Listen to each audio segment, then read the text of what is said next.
Hey babies, hey babies, hey babies, hey babies, hey babies, hey babies. Hi everyone, hi everyone, hi everyone, hi everyone, hi everyone. What's up, everybody? We need to count the hey babies. That was like a record. That was like Rich Shabotkin style. However many hey babies are to start the show means it's a good one. I should have turned into Rich Shabaka last night. Commanders win, Commanders win, Commanders win, Commanders win. That's right. That's right. That was crazy. Crazy, guys. Crazy. Thank you for all the nice comments out there. Let's see. I got someone told me they played the call on CNN this morning. Oh, wow. I was like, CNN off of the MSG rally. They found time for that. Wow, guys. Thanks. It's like, wow, you found time in the rundown for that? Wow. Thank you, producers over there. I heard it was on MSNBC. I heard it was on NBC last night. Yeah. I heard Maria Taylor said it was Andrew Siciliano who called it. Yeah. Yeah. I heard that too. That's too bad. Andrew had an emotional day, by the way. I don't know if you know about Jim Donovan passed away. Andrew got the Browns job. He's Jim Donovan, beloved voice of the Browns, got cancer, had been fighting it, stepped away from the booth and passed away. So anyway, so I'm all right with they mistook Andrew, but like, let me see if I got this right. The CNN producers knew who called the game, but the Sunday Night Football producers didn't. Just pointing that out. Pointing it out, guys. It was me. Yeah, I mean, it was hard. I mean, it is hard to decipher who called it. We're just screaming. Yeah, no, that's right. Yeah, all three of you, by the way, which has made it amazing. Let's start with this. What are we calling this? Hail Maryland. Oh, I like that. I like that one. Hail Maryland. Hail Victory, which I know the Post went with today, which I think was that's pretty perfect. I liked Haley that. That's pretty good. I like the team slogan this year is Raise Hail. So I like Raise Hail Mary. I like Raise Hail Mary. All right. Yeah. Kind of into Hail Maryland. I thought that was pretty cool. Not bad. So it's so God. Well, I don't even know where to begin. Okay. Okay. Where do I begin? Do you want to just talk about the play, or do you want to talk about all the things that led up to? I'm actually not surprised they completed one of these things. Where do you want to? I'll let you choose your own adventure. Since you're the injured person here, you get to choose your own adventure. I'm very injured today. Let's go with the latter. The fact that right away, I'm like, this is that season. Like this is the magic is magicking at this point. Now. Everybody. Do you think I'm just BSing everybody? I'm telling you, I knew this like 3 weeks ago. I'm like, oh, we're in the middle of something here. Like we're totally in the middle of something here. And it's hard to wrap your arms around it, but like just listen how this team talks. They are a cult. You could just hear it. They have a belief in one another. There's a belief in the locker room that's hard to describe, even after yesterday, which was jubilant, and should be, because that was wild. And like the looks on everybody's faces was wild. I'll tell them in a bit. But even they were like, but we didn't perform well in the red zone, but we didn't do this, but we didn't do that. So Tell the Truth Monday is going to come down to them going, it should have never come down to that. And they're all going to fall in line and believe it, right? They're all going to fall in line and believe it, which is the really good news. Like, I don't expect this to be a one-off. Like we get the tests. How would they handle the first crazy moment? Cincinnati, I don't know, just flew out to Arizona and killed the Cardinals. How are they going to handle losing to the Ravens? They were very disappointed about it. I don't know. They turn around and kill Carolina, like blow them out with their backup quarterback the whole time. And then this week was a test in itself. I think I said this on Friday to you. I go, this is going to be a low-scoring game. I know it. I can feel it. This is going to be one of the first times that we're going to find out how do they handle one of these? Like, what's it going to be like? When it gets tight in the fourth quarter, what happens? What if they need to get some big stop? Can they get it? And they answered that question, albeit in a unique fashion that probably will never happen again. So that was pretty wild. The other thing I want to point out, and this is a lot of the players talked about this. Oh, we practiced this, and you always hear those talking points. Like we've talked about these things in these scenarios. No one practices the quarterback scrambling for 12 seconds and then buying time and throwing it up. However, what happened at the goal line was practiced. Okay. And I'll tell you why. I've seen them do it. Okay. Like, this goes like all these days when we go out to practice and we watch them and they give us whatever amount of time we get to see. There's one particular day that stands out to me now in light of all of this. And it was, I don't remember if it was at the end of camp. I think it was, or it was at, I don't know, like maybe the beginning of the season, but it was right towards the end of camp or something like that. And it was like a run-in-the-mill Friday, and they got music blaring at practice, and Dan Quinn had a microphone and was on the field, and all they were doing were these scenarios. That's all they were doing. He would yell out on the microphone, "We got 20 seconds left. We have 2 timeouts. The ball's at the 35. Go." And then you'd see Kingsbury call the plays. You see Joe Witt calling the defenses and all that stuff. And then they do that one, and then they'd go, "All right, next group. There's 48 seconds on the clock. We have no timeouts. The ball's at the 23-yard line. Go." And they did this for like an hour. And so, like, when they say, "Hey, we practice these things," like, I literally saw them do these things. And it, like, yesterday after it happened, I like hit me. I'm like, wow. Like, when they say that they prepared for this, they literally mean it. And all of these details that are occurring, like, I heard Zach Ertz say, "Yeah, we were supposed to go down and form this diamond, and my goal is to try to catch it or tip the ball up in the air, and there's going to be one person in front of us and one behind us, and go look at the play." That's what happened. Like, even in this moment where he's running around, he's buying time, but they set up the play, it's like they got what they deserved. Like, they weren't winging it. Granted, like, it's a low percentage, but good things happen to good teams. Magic things happen to special players, and it's all kind of in the cauldron right now. And I think we're all now, I think if you haven't bought in that something really special is going on here, then you don't like this sport. Like, that's all it is, because it's undeniable now. It is. Yeah, we are not at the like we've already obviously passed the, like, you need to believe in this, trend, like you and I talked about, I think after the Bengals game and the Cardinals game, right? Like, now we're in, like, not only should you be on the bandwagon, you need to, like, start making signs and posters, because this is getting to another level where it's just, as I said, it's one of those seasons. And the season that I keep always, kicking back to in my lifetime where it felt like this, where the chemistry was really good and you felt like there was something special, was that 2005 season with Gibbs 2.0, where that was just a team that banded together.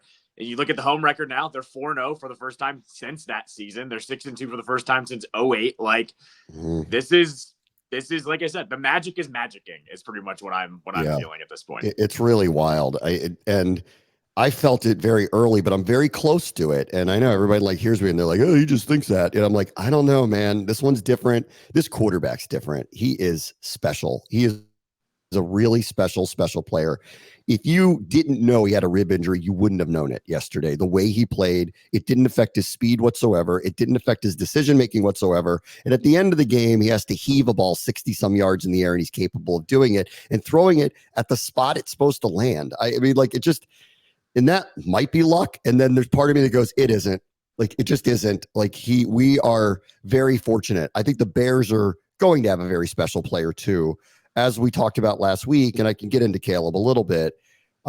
It's just not there yet for him. And I think it manifested again. They just don't have a downfield passing game. And the receivers that they have, there's kind of no excuse for that. But the timing of the offense just isn't there yet. He looks like a rookie. He looked like a rookie a lot. He took a 15-yard sack that took his team out of field goal range yesterday. Like, he does these type of things. But I believe in watching him. Go watch him do the special things, and you'll go, once he gets it and the light goes on and they all get on the same page, watch out. Like, he's going to be really great. But it's not there yet, which is why I thought this would lead to what we had yesterday, which was, we're not in a boat race with these guys. Like, they're a very good defense. They're very stingy in the red zone. That's not an accident what happened yesterday. They're top 5 red zone defense. London was on the air talking on and on and on about how he said, this is how Greg Williams used to play defense in the red zone. We were very successful doing it. Matt Eberflus is doing it really, really well. When space gets tight with their unit, it's very hard to score on them. And otherwise, this would have never come down to that, because the right team won yesterday. I mean, that's the weirdest part of this. Like, anybody who watched this knows Washington was by far not close, the way better team. They just didn't score enough points to put it away early. Like in the third quarter, I was sitting there looking at the scoreboard going, this could be 24-0. And then we never would have gotten to this point. And if I told you the final score was 24-7 or 24-14, that seemed believable by the pace of the game yesterday. No, it was the Giants game all over again, where it was like, God, if they just score one or two of these, it's over. Like we're not even talking about the end of the game, essentially. And that's obviously why it brings me back to our first point of like, the magic is magicking because they should have won that game. Like, I think if you're the Bears fans today, you're thinking, God, we were going to steal one there. And then they stole it back, essentially, because they should have won that. They were the better team. Caleb wasn't that great yesterday either. He had less than 100 yards passing in the fourth quarter. And then that final drive, and he went over 100. But, like, they should have won that game way more handedly than having to have a Hail Mary to finish things off. I don't remember exactly what it was, but we have to do, we have, sponsored stat reads, in the games. Yeah. And after the third quarter, I think I said he was 3 of 11 for 30 yards or something like that. Yeah. And exactly. I looked at it and I knew it was bad, but I'm like, wow. And then, he does these Mahomesy type things, but doesn't get them as right as often as Mahomes does at this point. He just doesn't. Yeah, but I mean, that's what I saw on film with him. The whole time I kept watching this going, he looks like a rookie, a very different rookie, obviously, because he has he's very rangy and he's got really great, incredible, like kind of small space instincts to get out of issues. And he's got a great arm, but the timing's not there. So he makes these crazy moves and you're like, oh, wow. And then the ball is 5 yards away from Keenan Allen. I mean, that's what you're seeing. When that flips, if it does, they're going to be very hard to beat. When it flips, it just hasn't yet. And I think I said this on Friday. I go, they're going to be really dangerous next year. Like they need to get on the same page. They're not there yet. For our guy, it was just another sign of nothing rattles this guy. Nothing. Like, he was just cool, calm, collected. They get the ball back with 25 seconds. They have one timeout. They don't have good field position. The wherewithal to know they had enough time to throw that 12-yard out to McLaurin perfectly to get out of bounds and set up a chance is like example one. Like there's no freak out. There's no guys. We need to keep calm. I can't lose composure. It. Yeah, keep your composure, guy. None of that was there. And just go watch this. It's art. So he snaps the ball. He's not out of control for a second. Yes, it extended the play over and over, but it was totally within his control. He's Neo in the Matrix. He's running around. I'm sure the Bears are regretting they didn't rush more than 3. And that turned out to be a mistake too. Go watch him. Like, it's all cool, calm, under control, games on the line, whatever. We win. I know it's crazy, but I need to stay in the moment. He does. He flicks the ball perfectly. That couldn't have felt good. He had a rib injury. Remember that? No one told him he was going to chuck the ball 60 yards down the field. He did. It lands exactly where it's supposed to be.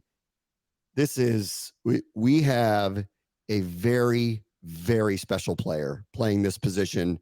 I've been saying this from day one. He doesn't look like a rookie. He doesn't act like a rookie. He is humble. He is motivated. His work ethic is as good as anybody in this room. It's carried over. He prepares like nobody else. We found out this week he is a big-time competitor who doesn't want to take a week off, even if he's not 100%. If he can go, he wants to go. It had nothing to do with playing Caleb Williams. He just wanted to play. He goes out there. His speed isn't marginalized. He's running on early drives. He's juking out TJ Edwards to get first downs. He was a little more inaccurate than he's been, and I would attribute that to maybe that was the ribs showing up, that he was just a touch more inaccurate than he normally is. Or I love the one where he missed McLaurin and then went back to him on a 60-yard pass on the very next play and hit him on a dime. This guy, it's not close, the best season any rookie quarterback has ever had in the history of the NFL, and we are very fortunate to have him on this team. He is a special, special player. the other play too, where he jumped over or like jumped to avoid the shoestring tackle. I want to say it was the third quarter that happened. You should have heard Romo and Nance. Like they both were just like, oh, come on. Like they were losing their minds because they were just like, everything he does is special at this point. And yeah, that felt like 50 years ago after the Hail Mary happened. But every little thing this guy does, there's no way to describe it anymore. It's like he doesn't waste a single second every time the ball is snapped. Like there's no other way to describe it. There's no wasted time. The other one too that really, and this is something I want to talk about, like, you know, outside of the afterglow of winning on a Hail Mary and how exciting it is, and they're 6-2, and largely I thought they played really well, especially on defense. I thought they played really, really well, and offensively they did too. The red zone is creeping up to become a problem now. It's happening over and over, so I want to talk to him about that. But the one that really got me too that I want to revisit with him, Cliff Kingsbury, Dan Quinn, et cetera, this week is for the first time he was visibly upset with the substitution patterns.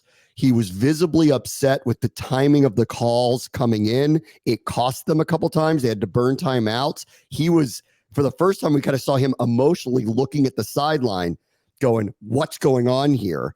So I want to talk to him about that one. I mean, after all of this, we're all psyched and happy and all that stuff because, I mean, I am very happy, aren't you? I mean, isn't everybody very happy today? But that was one I want to revisit with them. They had to kill timeouts. They had procedural penalties again.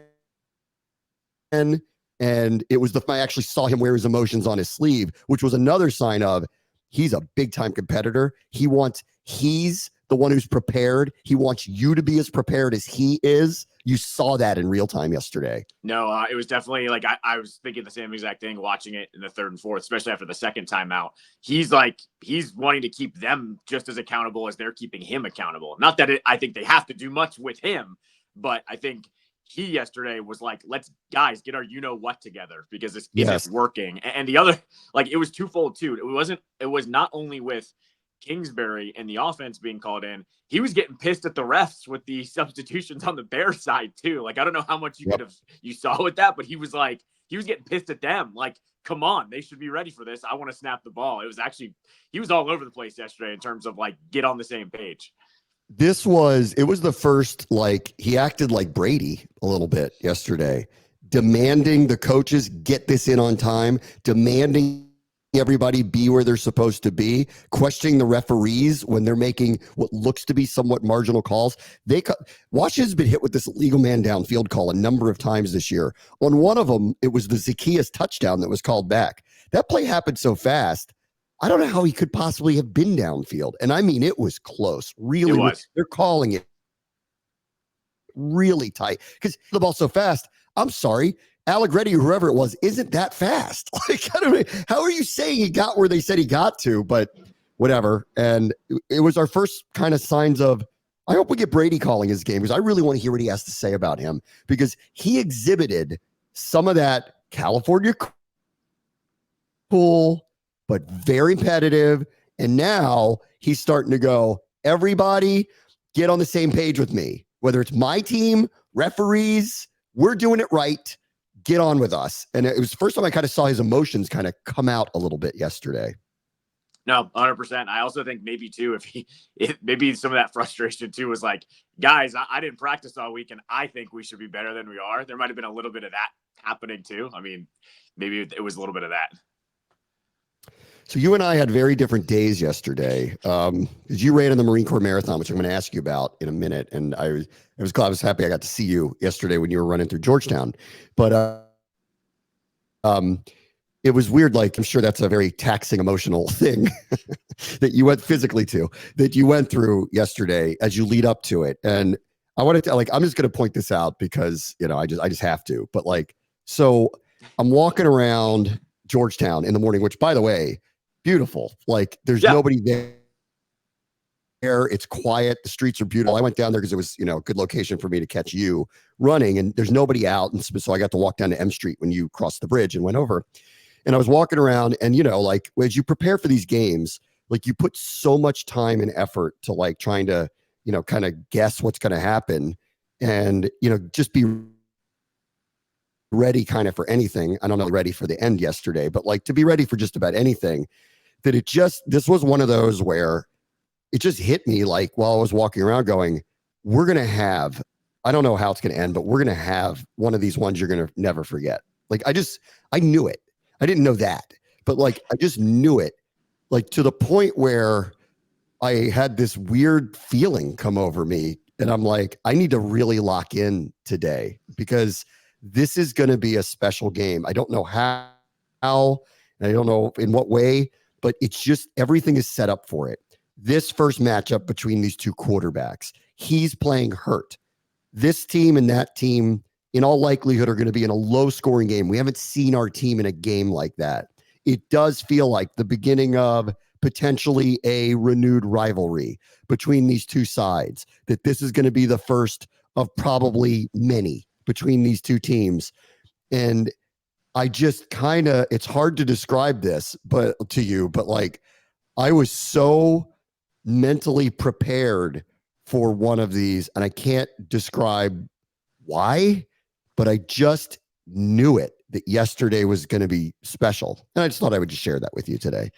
Did you walk too close to the Exorcist steps or something? I mean, like, no, I mean, like it was a weird kind of like a vision. We're heading into this, this work takes so much of my brain, between my family and this, it's really my life this time of year. It's all I really focus on are calling these games. And it just, I don't know. It was like everything came into one big bubble of get ready. You're about to call the game of your life. And I just knew it. There was something about this that was going to be special. It was really strange. It was a really odd, strange feeling. Like, you're walking into something and something fantastic's going to happen, but you just don't know what it is.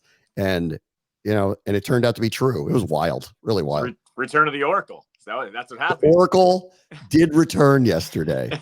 So it's funny because like, I have a whole routine when I get ready to call these games of like, at this time I go over this roster and at this time I go over this and I make sure the pronunciations are right. And then I look at the weather and I check the referee and make sure I got the right referee. Like, it's just a whole litany of things I do to make sure that, we're on point.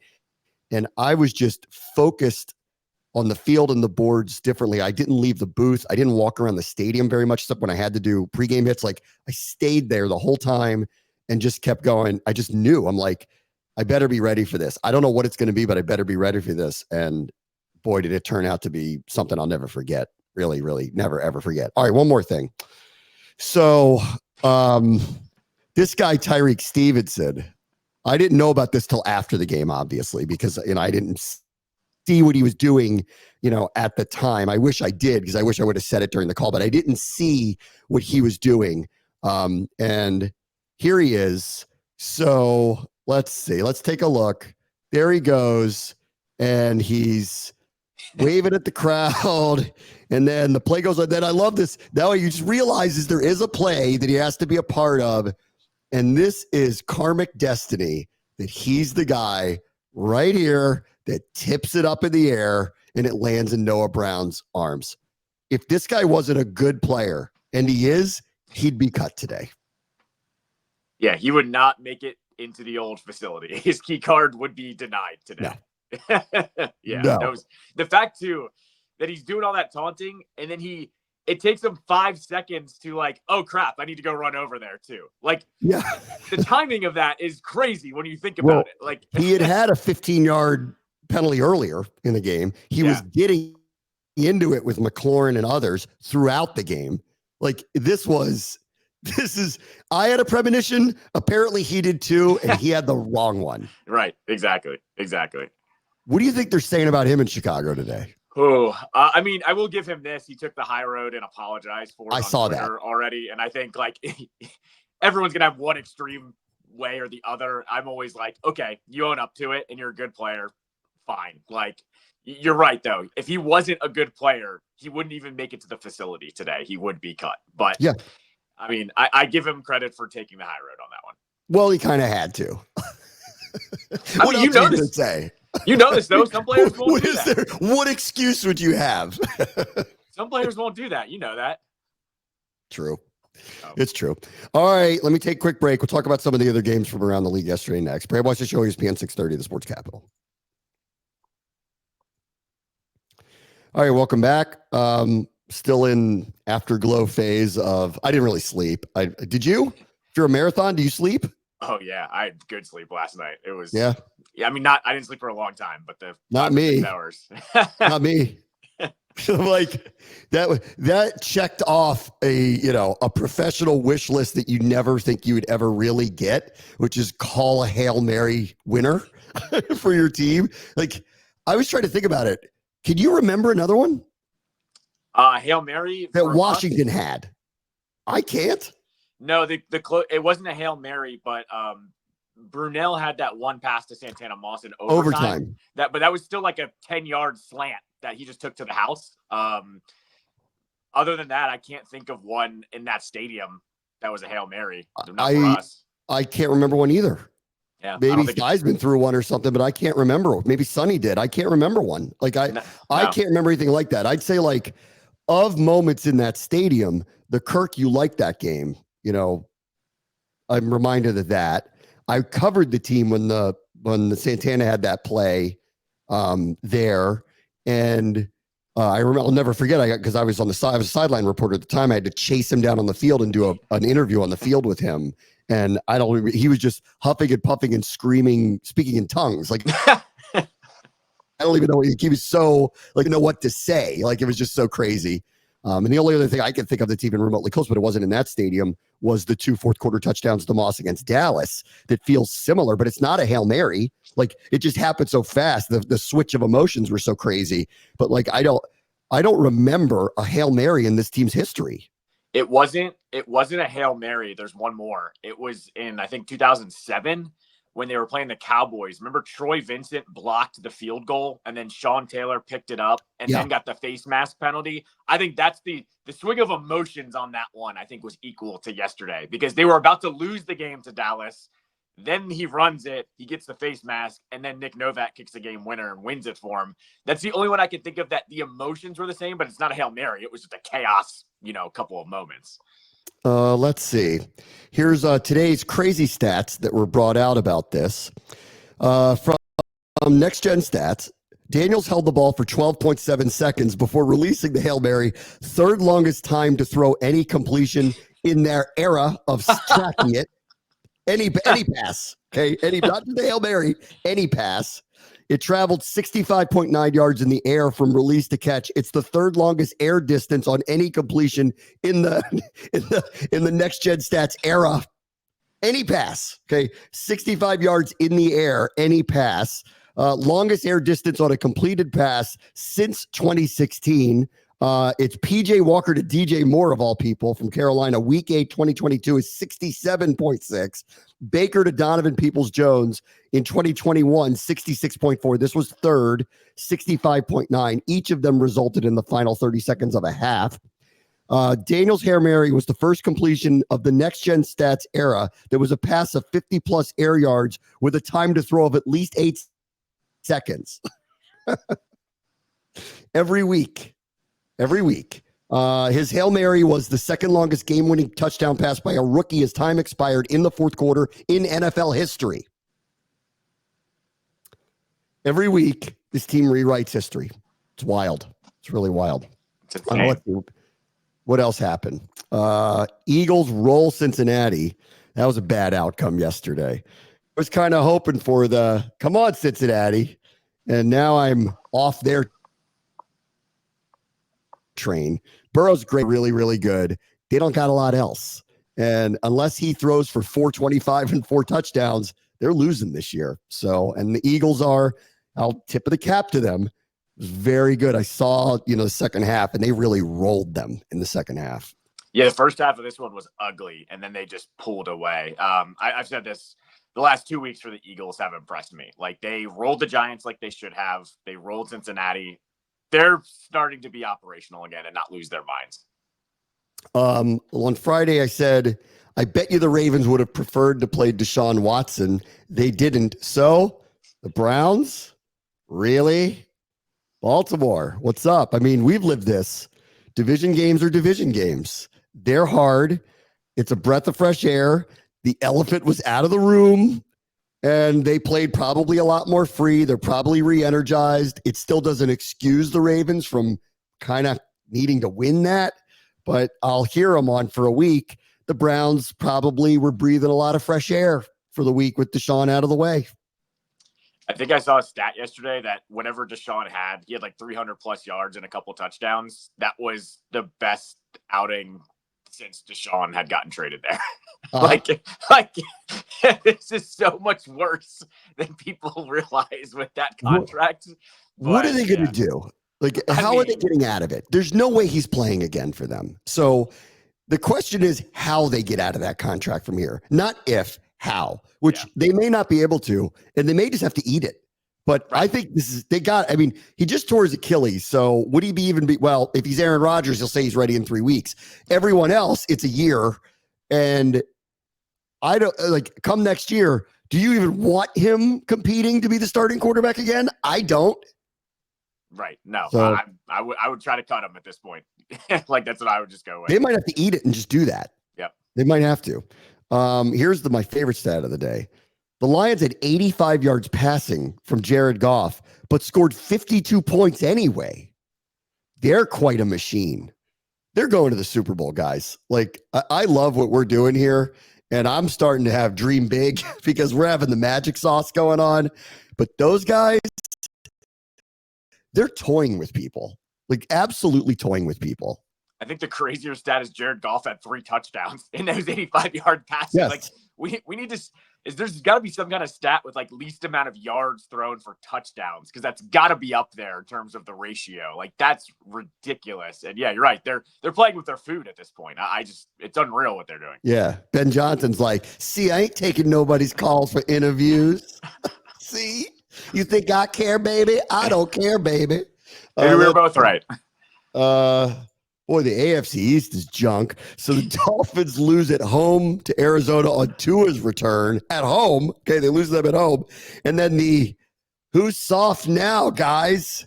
The Jets, I knew it. That's a train wreck game. I knew it. I went, let's see here. I bet this is close. Drake May got hurt, and they still lost. You think Rodgers is going to quit? Ooh, quit? No, he'll keep playing because he's Rodgers.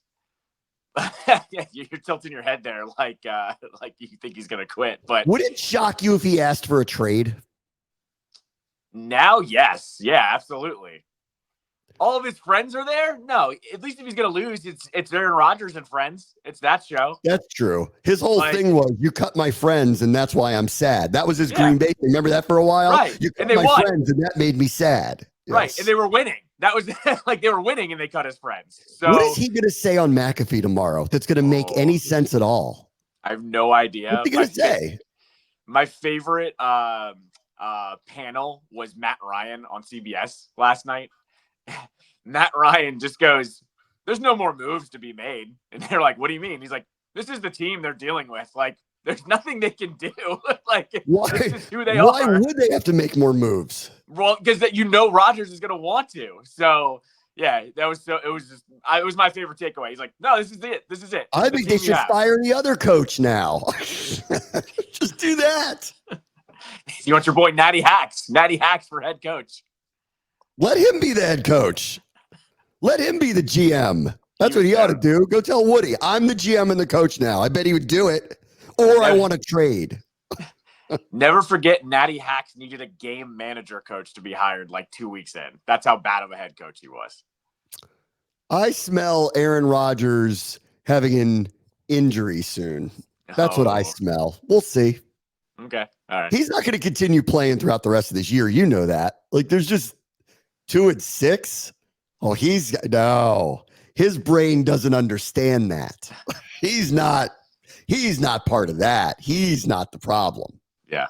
Maybe they'll trade and bring Zach back. Who knows? Might be available. Trade deadline. Let's see. Falcones are streaking towards the NFC South title. The Saints are terrible. The Panthers are terrible.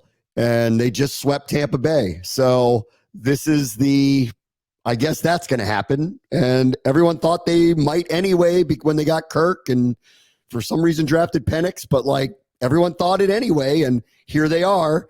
They caught Tampa at the right time, missing those guys, ended up in a close game, but they've swept them now. So we'll see Atlanta at the end of the year, and they'll probably be playing for a division if they don't have it wrapped up by then. The Falcons are having like a season that you kind of like draw up a little bit, right? They're in very close games. They're winning their divisional games, and they got caught by surprise by the Seahawks a couple weeks ago. But I think they're having one of those seasons where you chalk it up every single time. Close games, winning your division games. They're going to be there at the end now. I mean, they get to 10, though, in the division. 9 might do it. Yeah, right. 9 might do it. Let's see. Pack lose Love again, but they beat Trev. And I saw, I was watching Red Zone mainly in the 1 o'clock hour. So I caught a bunch of clips, and then it was on somewhere in one of the TVs in the background. So I caught a little bit of it. Jacksonville's offense is really, it doesn't look like they know what they're doing. Like it's kind of feels very haphazard to me. And then defensively, I look at their personnel, and I think they should be a little better than what they are. Packers are very good. Once Love went out, though, you kind of lose the excuse not to win, and this team finds ways to lose. So this one's streaking towards change, I think, coming at the end of the year. No, they have to. I mean, you're bang on with the offense. That offense has players. Yes. Do I believe in Trevor? No, but they should still be way better than they are. And there's no way Dougie P is lasting beyond this year. Texans win. Stephon Diggs got hurt, right? Yeah, like bad injury. I mean, he walked off on his own, but it looked like it was like a knee, I think. Okay, so we'll check that today. They get by Indy, and what I thought would be a relatively close game. I'm just not buying Anthony Richardson as a franchise quarterback. I think he's a tremendous athlete with a tremendous arm and all this upside, but you got to be able to throw the ball consistently to be good in this league. You can't run your way out of everything. And instinctually make some crazy plays a couple times a game, and Texans just have a better quarterback. So they win, but they're starting to get hit with the injuries too. So we'll see if that affects them. Still, not unlike with the Atlanta conversation, who in that division's catching them? Nobody. So they're going to chalk their way to an AFC South, I think. The other chalk wins were Denver beat Carolina. Chargers beat the Saints without Carr. They're like lifeless without Carr. And the Kansas City game, which I thought would be a blowout because they made fun of Mahomes in the preseason, turned out to be pretty close, but Kansas City remains undefeated. Every game they play is close, but they win them. So they win them. Yeah, and sometimes you have to do this with the Chiefs as well. Like, yeah, the Raiders are not good. That's a divisional game, though. Like, the Raiders have played them tough in years past. So I'm not surprised that one was close. I will say this on Denver, by the way. Bo Nix is starting to look really good. I mean, for the guy that was what was he, the fourth quarterback off the board? Was he fourth or fifth quarterback off the board? And everyone kind of said Denver might have reached a little bit. Sixth. He was sixth. Sixth quarterback. Good on Peyton for probably being right. He's starting to fit in pretty well with that offense. You saw Carolina, right, last week? Yeah. Okay. Okay. I mean, he's still showing signs. Like, it's going to take time. Yeah. Okay. Just pointing that part out. That's all. Let's see. Ooh, the Bills. Bills go across the country, and Seattle's a weird team because they're good enough to beat anybody. And then sometimes they've had this year. So they're a little too, I'll use the word inconsistent, to believe that they're going to really do anything. And now that go look at the Rams schedule off of that win, they're going to get hot. If they stay healthy, they're going to get hot. They're going to overtake Seattle. Seattle's going to fall down to like third in the division, especially if San Francisco is going to figure out how to win. But the Bills, they're probably looking at their division going, oh man, really? Miami's a nothing burger. The Jets are a nothing burger. We know New England's a nothing burger. They thought they were in a meat grinder. As it turns out, not the case at all. When we were picking divisions, I said, give me the Bills because they've been so consistent, and they don't even have to be consistent. They can start probably resting their dudes in December, and they'll be fine to win that division. If I'm them, I'm actually taking a look at, like, how do we lighten the load for these guys going into the playoffs because they're going to be able to do it. On Seattle, great comparison here for me.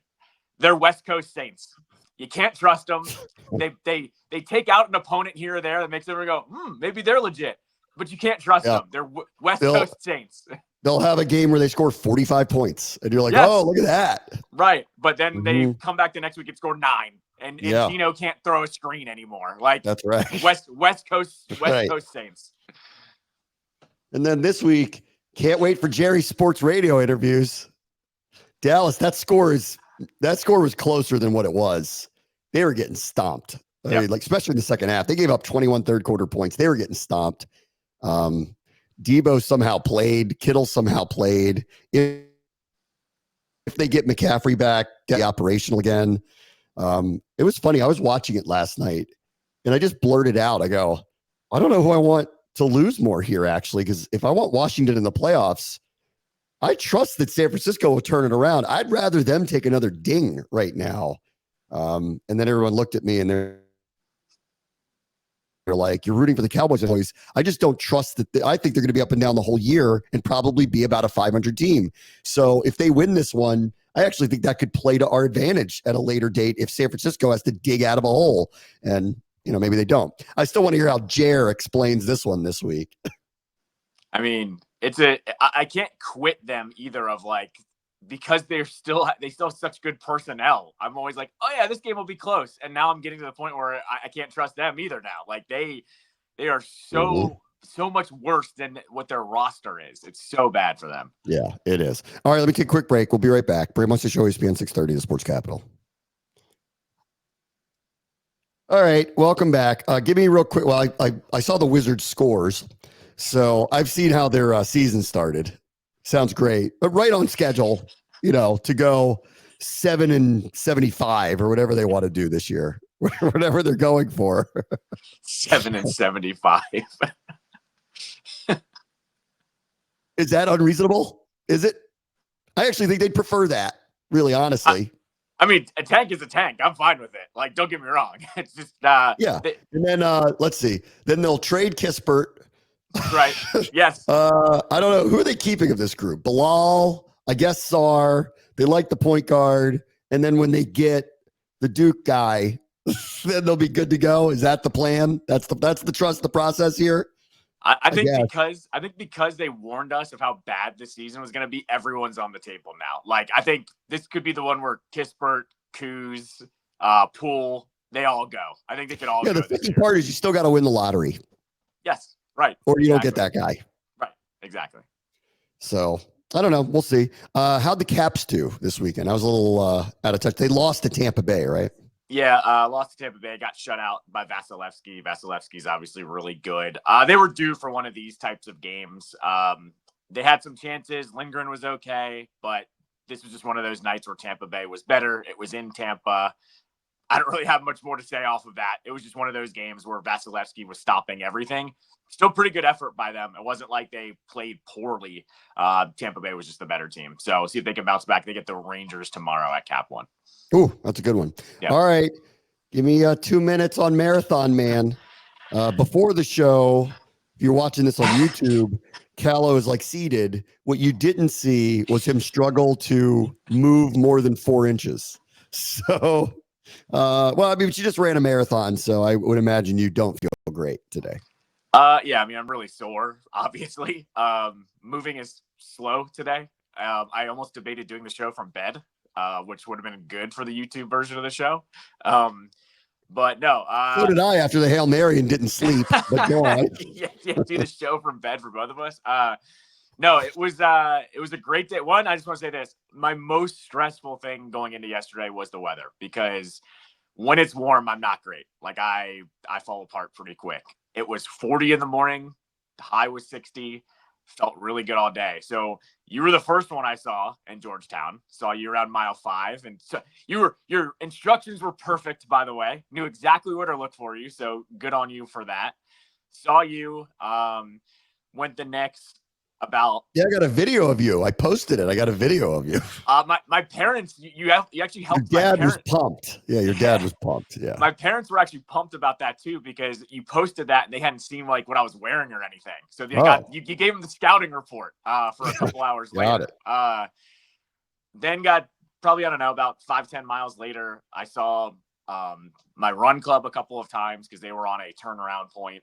then saw my parents, then saw John Walton. And that was all within a like 16 to 18 mile stretch. So in 2 miles, I was like feeling really, really good. And then you hit the bridge back to Virginia, and mile 20 is a gauntlet. Like, you are pretty much falling apart with everyone else around you. So the last 6 miles in any marathon is going to suck, and it did suck. But all in all, it was a really great day. I was really happy to see everyone, including you. Like I said on Twitter, you on a game day was I appreciated that. So maybe I gave you some good karma or something heading into to Landover. But no, it was great. And as you know, I've kind of worked my ass off for the last year trying to get in shape for this thing, and so I was pretty pleased with myself. I wasn't there, Joe. I wasn't there, Joe. Did you know that Callow ran a marathon, Joe? I wasn't there. Yeah, it's like all the TV guys couldn't make it, I guess. Couldn't make it. Where was Joe? Yeah, no idea.